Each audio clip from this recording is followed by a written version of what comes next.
So Paolo was in South Africa for 3 weeks, and his car has been sitting in my driveway next to this Stinger.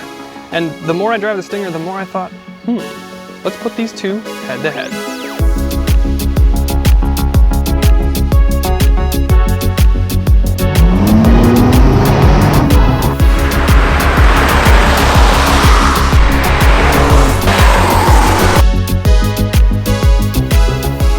Now, we just did a full and comprehensive review on this Stinger, and we'll hit the highlights for this video, but if you're still interested and still curious in this thing after this, go click that link down in the description to the full review.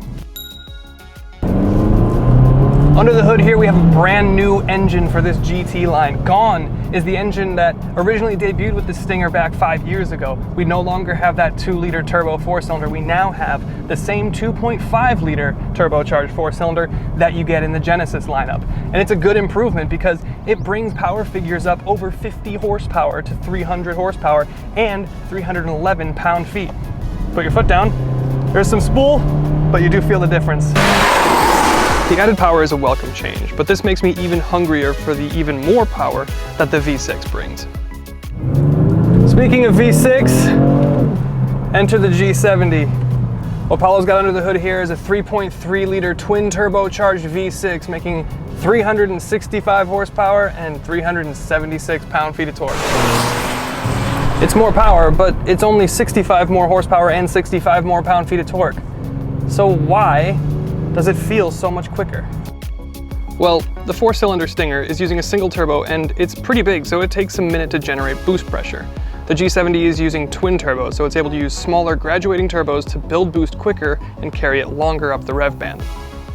Now, that's not to say that this Stinger feels slow by any means, it's just the power delivery is very different. You're kind of waiting on the turbo to spool, and so if you fall out of boost, if your revs drop below a certain level and you lose boost pressure in that turbo, it does start to feel a little bit numb, but that's why you can dial up into sport mode, and that'll send your gearbox down a gear, keep the engine revving a little bit higher, keep you around 2,000, 2,500, 3,000 RPM, where you start to get into max boost, and that's when this thing will really start to feel a lot more dynamic and responsive.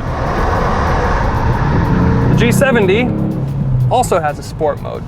These cars actually have identical mode options, at least, and they really do genuinely change the characteristic and the personality of the car. The difference is the G70 goes a bit further. The G70 offers adaptive dampers, so when you dial it back into comfort mode, the rebound rate on the shocks is a bit greater. You have a little bit softer, more cushy, more comfortable ride, and then in sport, it can tense up a little bit, firm up, keep that chassis in place, and that's of course what you want.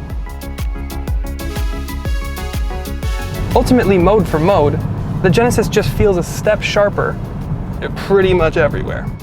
Both cars are great at tailoring their personality to however you want to drive the car. It's just the performance ceiling on the G70 is much higher. And with that, we have to talk about the thing that's really been the standout difference between these two cars: steering. And I don't mean the wheel itself. Sure, it's a nice flat bottom and you have GT line down stamped at the bottom of the wheel, and you have paddles on either side to control your 8-speed gearbox. But what I'm talking about here is the steering feel, and this is something that I was kind of shocked. It really was the thing that stood out to me between the two, even more so than the power delivery or the power differences. The steering that you get in here, unless you're dialed up into sport mode, just kind of feels like a bowl of oatmeal. It's just kind of like numb, kind of sludgy, but in sport mode it sharpens up a little bit, you get a little bit more heft, but it's still not anywhere near what you get in that G70. The steering is just a bit better. Now, I will say this, and I hate to personify the idea that you have to get the top trim or the big engine for whatever car you get. It's simply not true, but for the case of the Stinger, and I mentioned this a lot in the standalone review of this thing, you kind of have to go up to the GT1 or GT2. You get a limited slip differential, you get all-wheel drive, your grip is better, and for something like this, I just don't feel like these Bridgestone Potenza tires are giving me enough grip on that front end to really truly have the confidence that I do in the Genesis G70. I can huck it into this corner coming up here. Pretty aggressive right-hander, into some S's, and I just don't quite have the same feeling that I have in the G70. I just don't have that same confidence of knowing exactly what the wheels are doing at any moment.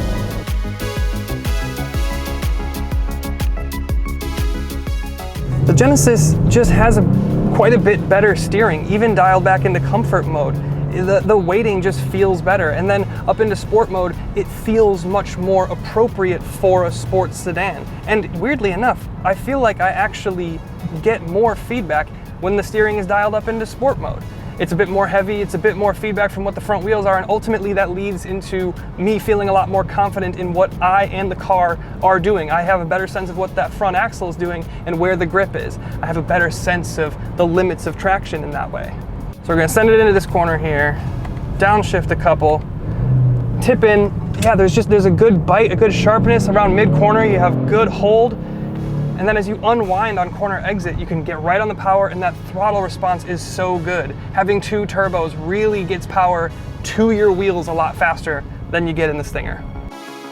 There's also other things to consider here dynamically. The G70 is equipped with all-wheel drive and has an LSD out back.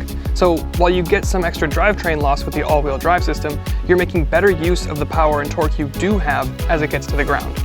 The Stinger we have here can be equipped with the same all-wheel drive system, but the car we have today is just rear-wheel drive, and it has an open diff in the back, so it will struggle more to put all that torque through the tires.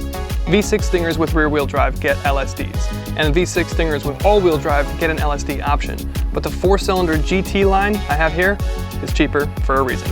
But with that, let's step outside and chat a little bit. All right.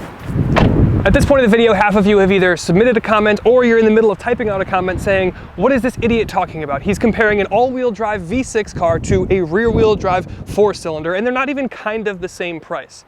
And yes, you're absolutely right. However, the point that I'm trying to make here with this video is what you can get depending on your budget, how you can graduate through a Korean sports sedan lineup. And some of these cars, this Kia Stinger and this Genesis G70, they go toe-to-toe with some of the better sports sedans from Europe. This thing has taken on the BMW M340 and it got great marks. And this thing, I mean, this is fantastic as well. But let's talk about styling. Starting with this G70 here, sure, it's the previous generation, and the new generation is a little bit more elegant and more after Genesis has kind of found their design identity. However, this still is a very attractive sports sedan. You get very much 3 Series vibes where you've got a long hood. The driving position is right kind of in the center between the wheels. And then you've even got almost like a Hofmeister kink on your C-pillar. You've got a short deck off the back, and you have a really elegant and simple design from the tail. Now, Paolo has done something that I think is something that all Genesis G70s, at least of this generation, should get, and that's a chrome delete. He fixed some of the grille up here, some of the wing mirrors, door handles, and some of the window trimming. Ultimately, it looks really good. I even like the red brake calipers peeking out underneath the brushed aluminum wheels. But then we get to this Stinger here. And this is an interesting car because it's got an extremely long hood. You've got these fake hood scoops, but it still is an attractive car. You've got a revised headlight here for this past generation. You've got the new Kia logo, you've got your tiger nose grille. All of this dark chrome or black chrome almost mirrors what Paolo's done here, but with a little bit more metallic finish to it. Around your profile, you can see that the car is a little bit longer, and there is some dark chrome accenting with the wheels and the grille, extracting air from your brakes. Now, you don't have the bigger Brembo brake package that you would get on the G70, and you do notice that behind the wheel. However, you still have enough stopping power, and when you get to the side, you see that tapered roof for it being the sport back or the lift back, because that's where you have the most compelling thing about the Stinger, and it's the fact that you have a hatchback. The tailgate opens completely up, you have a huge amount of storage, and with it closed, you have a really attractive revised rear taillight as well. Quad exhaust to round it out, but let's step inside. Okay, and then yeah, inside the Stinger, again, we go into much more detail in the standalone review, so I'm gonna keep it pretty high level here. The Stinger gives you all of the features that you want. It ticks all of the boxes. You've got Apple CarPlay, Android Auto, a big new touchscreen, heated seats, leather, but there are definitely signs in here that this is the base trim of the non-luxury arm of the company. You know what I mean? The design isn't quite as high-end here. Some of the materials aren't as good, even the leathers, and a lot of that just kind of comes down with the territory and being a Kia versus being a Genesis. The GT line, though, is lacking a couple things that I would look for if I were to purchase one of these cars. Something like a wireless Apple CarPlay, like cooled front seats, a big pano roof. You have a reasonably sized roof. It's bigger than standard, but it's not pano. You don't have a completely digital cluster, and you don't have a head-up display.